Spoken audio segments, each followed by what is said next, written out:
Hi Askies! Welcome back to my channel. Kung bago ka lang dito, please do follow, like, and share mo rin yung mga videos natin para ma-share natin yung mga happiness sa iba.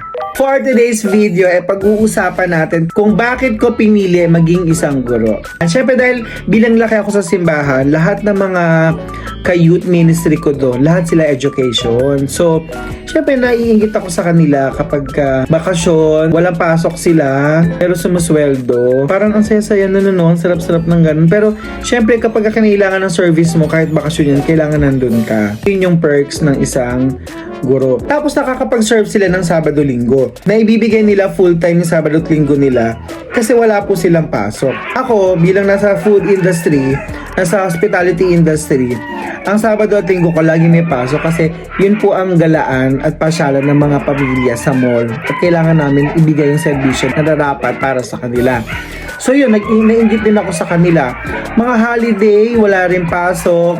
Kapag may mga umuulan o kaya bumabagyo, pag walang pasok ang eskwelahan, wala rin silang pasok. Kaya dun po ako na-inspire na kumuha ng units, teaching units na nakwento ko na sa inyo before kung saan.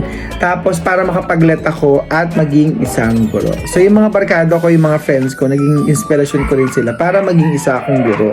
Idagdag ko lang, naalala ko dati, siyempre may Pasko, merong New Year. Pero dahil hospitality industry kami, nasa food industry kami, kailangan namin pumasok. Mamimili ka lang doon. So pinili ko ata noon ay Christmas, tapos New Year, may pasok ako. Mas grabe na experience ko. Alam mo yung bumabiyahe ako pa uwi, yung paligid mo, nagpuputukan na. Grabe talaga. Parang dedicated na yung yung sarili mo sa ibang tao sa trabaho. Yun yung profession mo na mag-service ka sa tao. So parang ikaw pag uwi mo, instead na mag-enjoy ka, wala na, tulog ka na lang, magpapahinga ka na lang. Kasi galing ka sa trabaho, pagod ka din. Kaya yun pa yung isa kaya pinili kong mag-guro. At saka dati talaga nung magka-college na ako, sabi ko ayokong pumili ng course na after ko gumraduate magre-review ako tapos may board exam. So ito nga yung ulit. Isa to sa iniiwasan ko. So nung college ako, parang gusto pa nga ako na rin sa College of Education sa URS Antipolo. Pero sabi ko ayoko po, hindi ako pumayag.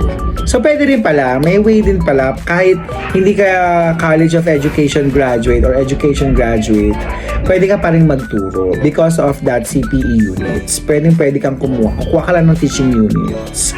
So balikan nyo na lang yung nakaraan nating video. And ngayon, masayang-masaya ako at naging guro na po ako. Ang dami, diba? Tapos may 13th month, may 14th month, tapos ang dami pang mga iba't ibang klase ng incentives. Para ma-inspire lahat ng mga maguguro at lahat ng mga estudyante na gustong maguro. At ang lahat ng nasa private school ay mapunta sa public school. Yun naman ang goal nating lahat.